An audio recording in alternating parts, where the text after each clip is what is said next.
Bismillahirrahmanirrahim. Allahumma inni as'aluka ilman nafi'an wa rizqan thayyiban wa amalan mutaqabbalan. Amin ya rabbal alamin.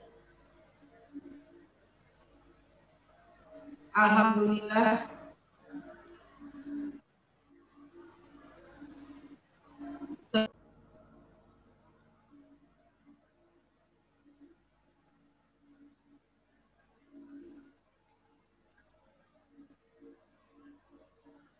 Ya, maaf tadi sinyal terputus.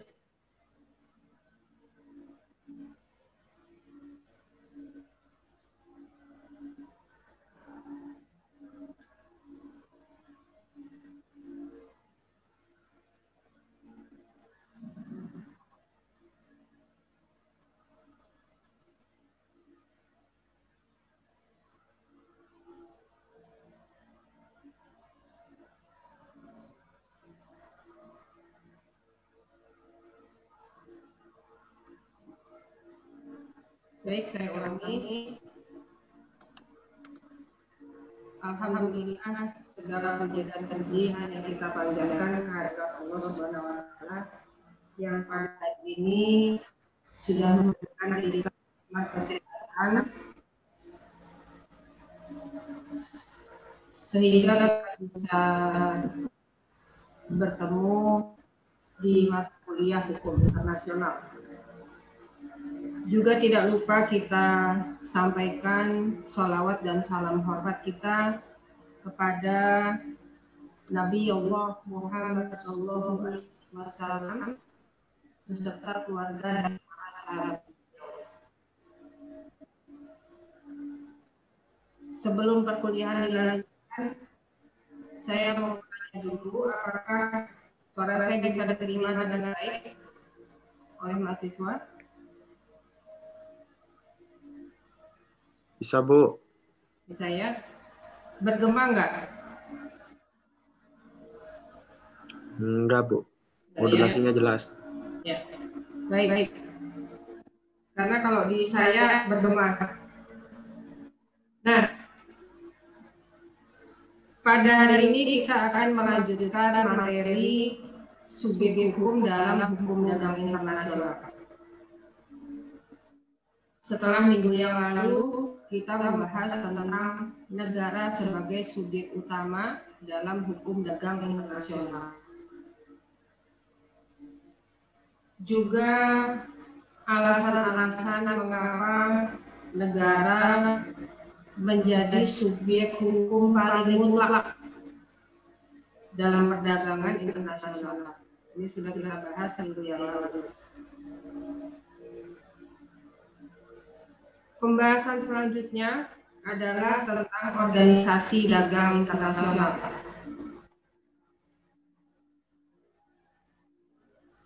Organisasi perdagangan internasional lebih banyak bergerak sebagai regulator. Sebentar ya, saya hilangkan echo-nya ya ini. Sama mengganggu.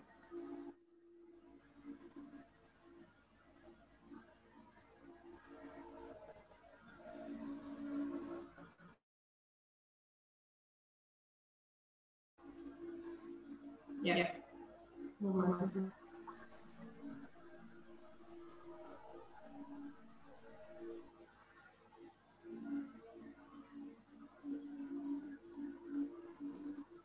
Organisasi dagang internasional banyak mengeluarkan peraturan-peraturan perdagangan lintas batas negara. Sebagaimana yang kita ketahui, organisasi dagang internasional yang sampai sekarang tidak berhenti untuk memperbaharui peraturan-peraturan perdagangan internasional sesuai dengan apa yang dibutuhkan oleh negara-negara anggotanya, yaitu WTO. Peraturan-peraturan yang dikeluarkan oleh WTO di dalam GATT, WTO, GATT adalah General Agreement on Trade and Tariff, tentu saja lebih banyak ditujukan kepada negara. Sangat jarang mengatur individu. Ingat, individu dalam hukum dagang internasional adalah perusahaan, bukan orang.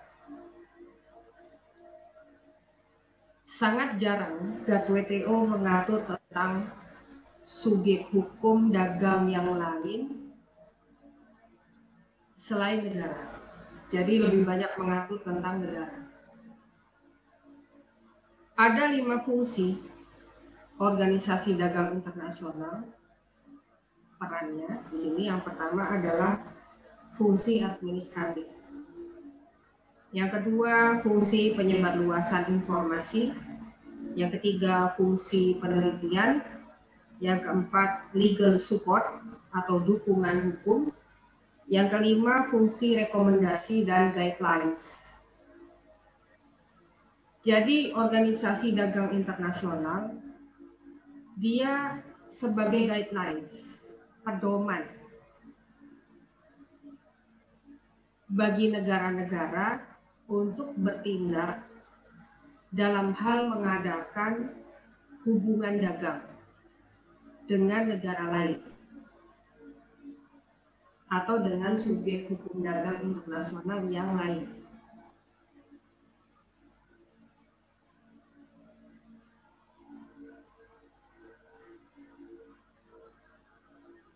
Organisasi dagang internasional yang lain adalah ICC, International Chamber of Commerce atau Kamar Dagang Internasional.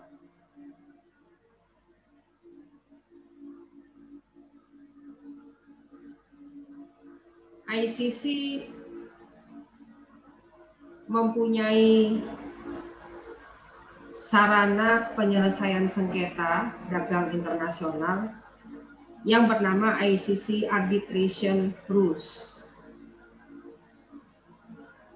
Jadi dalam penyelesaian sengketa dagang internasional, sebelum ke sidang WTO, dia melalui ICC dulu. ICC arbitrasi dulu. Jadi penyelesaian sengketanya sama seperti penyelesaian sengketa dagang dalam ruang lingkup Indonesia.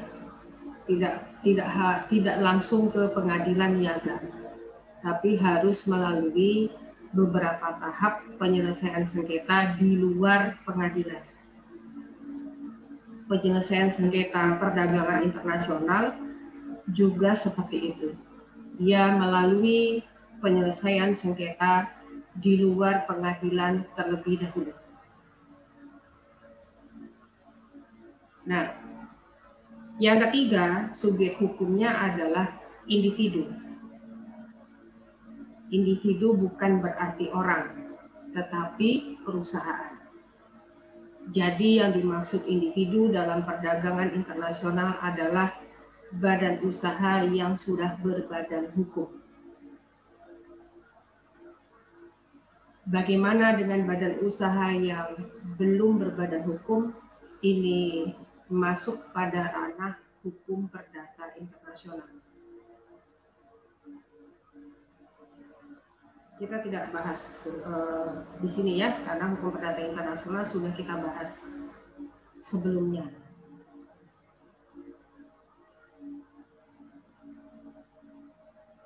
Bagaimana ketertundukan perusahaan terhadap perdagangan lintas batas negara? Dalam perdagangan internasional, perusahaan hanya terikat oleh ketentuan-ketentuan hukum nasional yang dibuat oleh negaranya. Maka, perusahaan tunduk pada hukum nasionalnya, bukan tunduk pada aturan hukum perdagangan internasional. Tetapi apabila kita runtut lebih jauh, pengaturan-pengaturan dalam perdagangan internasional itu juga sudah diratifikasi oleh negara-negara anggota peserta yang kemudian dituangkan ke dalam undang-undang negaranya masing-masing. Jadi kepatuhan perusahaan kepada aturan-aturan hukum nasionalnya secara tidak langsung juga merupakan kepatuhan terhadap ketentuan-ketentuan internasional. Karena toh undang-undang yang dibuat oleh negara merupakan hasil ratifikasi dari perjanjian perdagangan internasional. Ya. Nanti akan kita bahas lebih lanjut mengenai perusahaan atau individu. Yang keempat adalah bank. Bank adalah subjek hukum perdagangan internasional dalam arti yang terbatas. Ketertuntukan hukum bank adalah kepada hukum nasional di mana bank tersebut didirikan. Memang bank bukan pelaku utama dalam perdagangan internasional. Tetapi tanpa bank, perdagangan internasional juga tidak bisa berjalan. Kenapa? Karena bank merupakan suatu lembaga keuangan yang mempunyai peran untuk memfasilitasi pembiayaan antara penjual dengan pembeli. Sampai sekarang belum ada mekanisme pembayaran yang lain selain dengan menggunakan bank.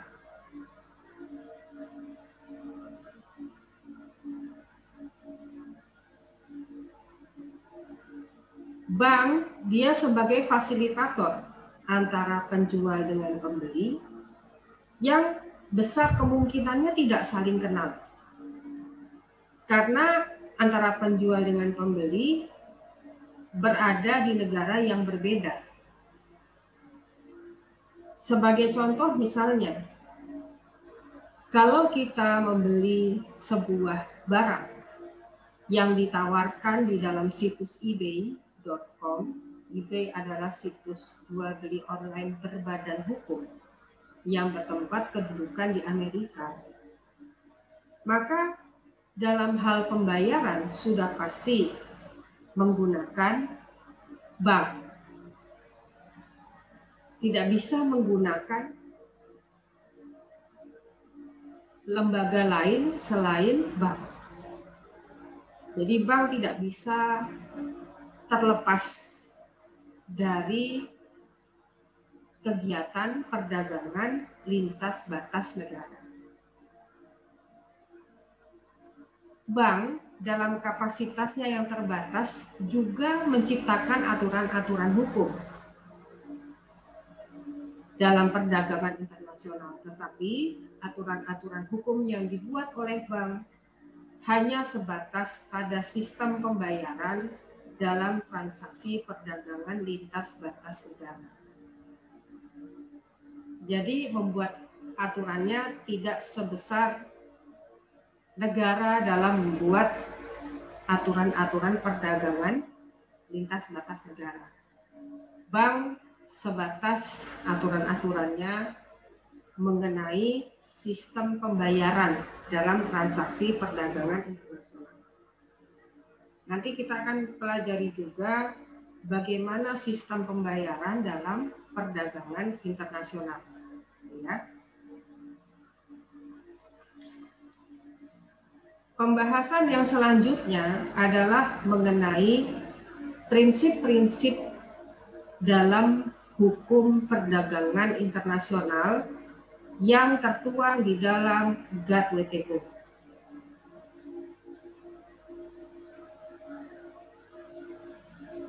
Sebagaimana cabang hukum yang lain,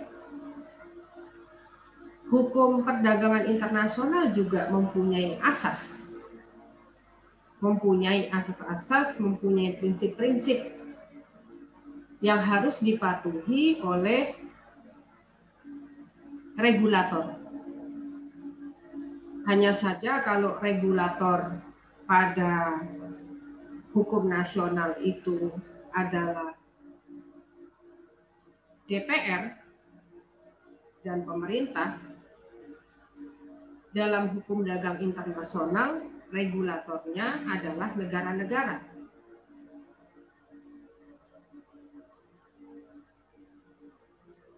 Apa saja prinsip-prinsip dalam perdagangan internasional? Asas-asas atau prinsip-prinsip dalam hukum dagang internasional ada 4. Yang pertama adalah non-discrimination principle. Prinsip non-diskriminasi. Prinsip non-diskriminasi ada 2 jenis. Yang pertama adalah most favored nation principle, populer dengan sebutan MFN principle. Jenis yang kedua adalah NT principle, national treatment principle. Ada perbedaan di antara keduanya. Kita pelajari yang MFN principle dulu. Ya. Nah, sebelum itu kita lengkapi dulu 4 prinsip-prinsip dalam perdagangan internasional. Yang pertama tadi non-discrimination principle yang terbagi menjadi 2 jenis, MFN principle dengan NT principle. Prinsip yang kedua adalah reciprocity principle. Prinsip resiprositas. Reciprocity adalah timbal balik.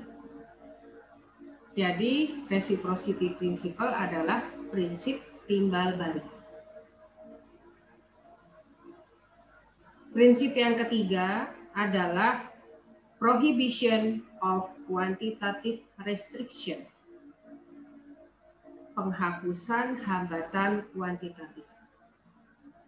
Prinsip penghapusan hambatan kuantitatif.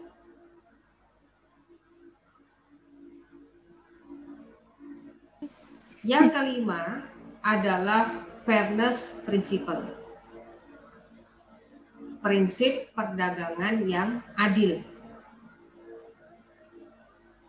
Nah, ini adalah 4 prinsip dalam hukum dagang internasional.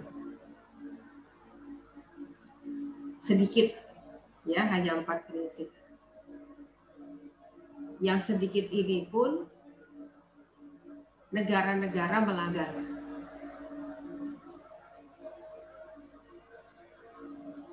Ada perbedaan apabila regulator melanggar asas hukum.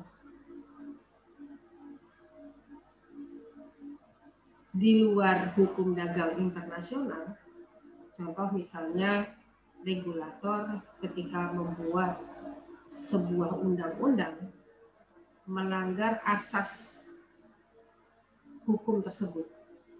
Ada asas hukum pidana, ada asas hukum perdata. Regulator ketika membuat aturan hukum, dia melanggar asas itu. Akibat dari pelanggaran asas ketika regulator membuat undang-undang, itu menimbulkan kerugian bagi warga negara itu. Menimbulkan kerugian bagi warga negara Indonesia.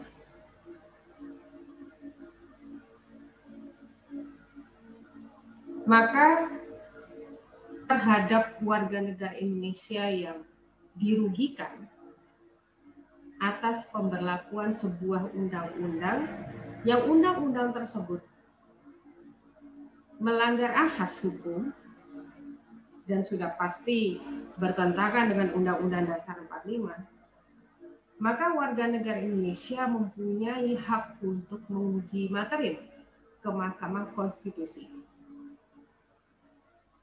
Lalu bagaimana dengan hukum dagang internasional?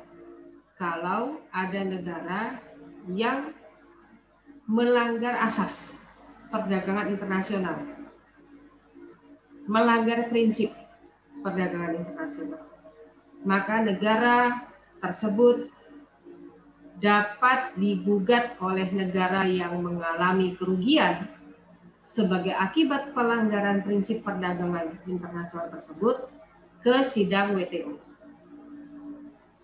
Setelah sebelumnya melalui penyelesaian sengketa di luar sidang.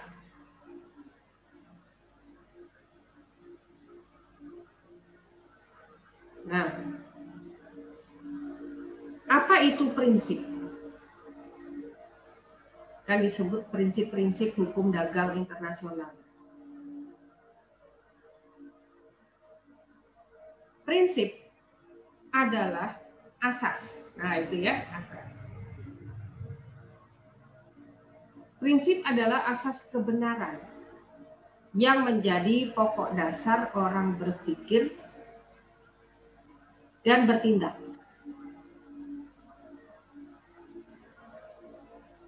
Prinsip-prinsip dasar yang melandasi GATT-WTO berakar pada falsafah liberalisme Barat yang dikenal dengan nama Trinita. Tiga prinsip dasar liberalisme Barat.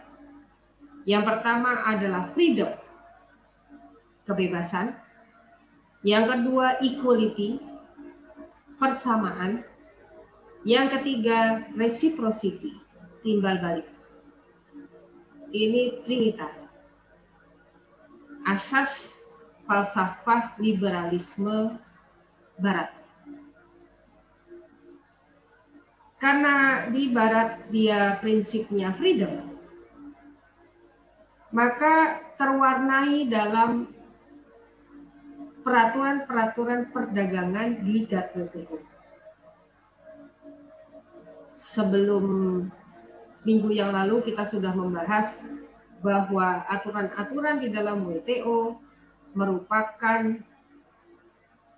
aturan-aturan hukum yang diperoleh dengan cara voting.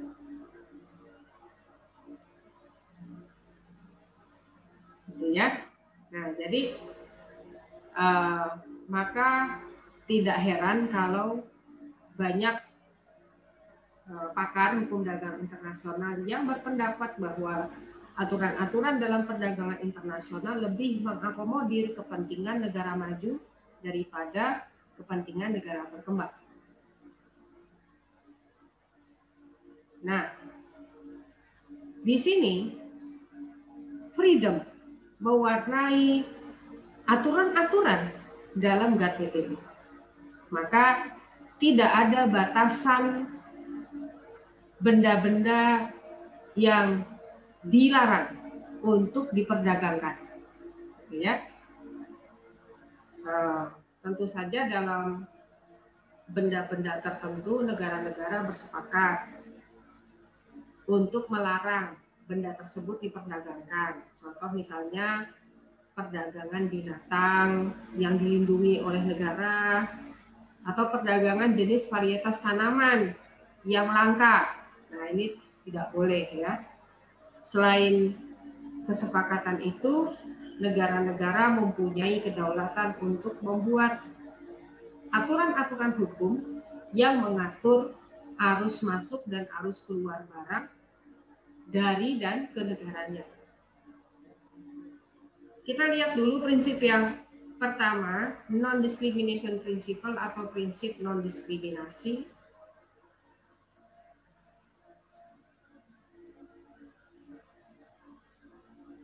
Prinsip most favored nation atau MFN principle diatur dalam artikel 1 section 1 GATT-WTO. Pasal 1 ayat 1 GATT-WTO. Berjudul General Favored Nation Treatment, merupakan prinsip non-diskriminasi terhadap produk sesama negara-negara anggota WTO. Prinsip MFN mengatur bahwa semua negara anggota WTO terikat untuk memberikan negara-negara anggota WTO lainnya perlakuan yang sama dalam pelaksanaan dan kebijakan ekspor-impor, serta menyangkut biaya-biaya lainnya. Perlakuan yang sama tersebut harus dijalankan dengan segera dan tanpa syarat terhadap produk yang berasal atau yang ditujukan kepada semua anggota GATT-WTO.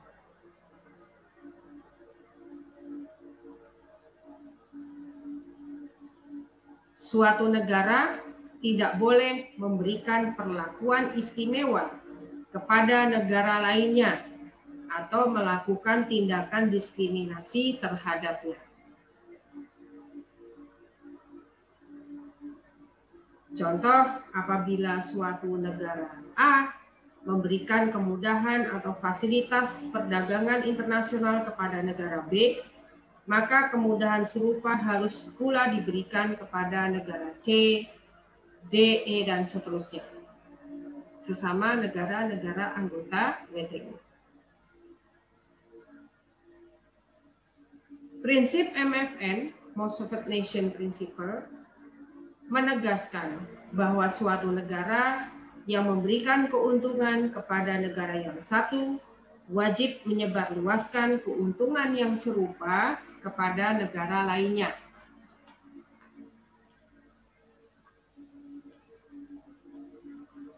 Contoh misalnya,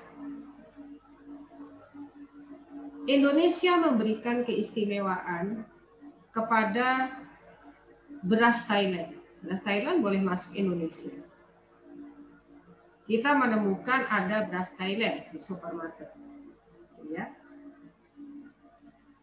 Kenapa negara-negara sesama anggota WTO tidak protes?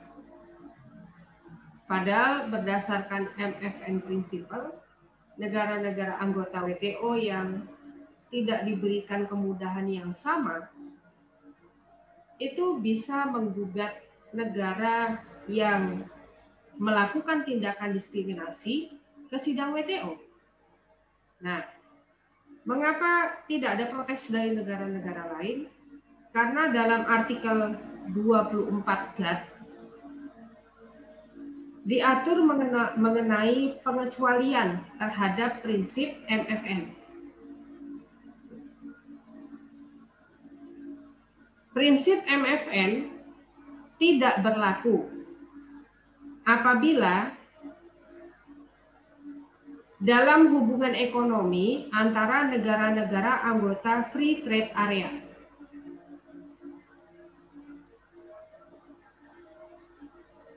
Kalau kita masuk pada AFTA, ASEAN Free Trade Area. Kalau dengan sesama negara-negara anggota ASEAN, boleh-boleh saja memberikan tindakan, memberikan perlakuan istimewa. Ya, karena Thailand, Indonesia, Malaysia, dan negara-negara lain yang termasuk pada negara ASEAN, ya boleh-boleh saja sesama negara anggota AFTA memberikan perlakuan istimewa kepada sesama negara anggota AFTA. Yang kedua, dalam hubungan dagang antara negara-negara maju dengan negara-negara berkembang melalui GSP. GSP adalah Generalized System of Preferences. GSP adalah sejenis bantuan atau fasilitas perdagangan internasional yang diberikan oleh pemerintah negara maju kepada pemerintah negara berkembang. Biasanya GSP ini dibuat oleh negara-negara maju kepada negara-negara bekas jajahannya dulu. Contoh misalnya, bantuan pemerintah Inggris kepada negara-negara berkembang yang merupakan anggota Commonwealth. Malaysia mendapatkan bantuan fasilitas perdagangan internasional dari pemerintah Inggris sebab Malaysia dulu bekas jajahan Inggris. Bagaimana dengan Indonesia? Indonesia juga memperoleh bantuan atau fasilitas perdagangan internasional dari Belanda melalui IGGI, International Government Group of Indonesia. Tetapi sudah sejak tahun 1991, Indonesia tidak mau lagi menerima bantuan atau fasilitas perdagangan internasional dari pemerintah Belanda. Karena pemberian fasilitas perdagangan internasional tersebut disertai dengan intervensi dari pemerintah Belanda terhadap kedaulatan Indonesia. Padahal sudah jelas dalam prinsip MFN Principle tidak boleh memberlakukan syarat-syarat tertentu, gitu ya. Nah ini jadi pemerintah Indonesia berpendapat lebih baik tidak mendapatkan fasilitas perdagangan internasional daripada ada negara asing, apalagi bekas penjajah, gitu ya, ikut campur dalam mengatur Indonesia. Indonesia negara merdeka dan berdaulat mempunyai hak untuk mengatur nasibnya sendiri, bebas dari campur tangan negara lain. Ya, jadi tersinggung pemerintah Indonesia, diatur-atur sama negara lain, ya, di atas nama bantuan fasilitas perdagangan internasional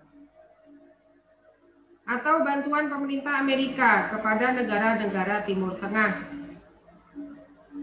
yaitu Israel, Mesir, Yordania, Turki. Sampai sekarang yang menerima bantuan dari Amerika Serikat hanyalah Israel, sedangkan Mesir, Yordania, dan Turki tidak lagi mau menerima bantuan karena disertai dengan intervensi, ya, ikut campur urusan dalam negara lain. Itu tidak boleh, sama seperti Indonesia, ya, tersinggung. Nah,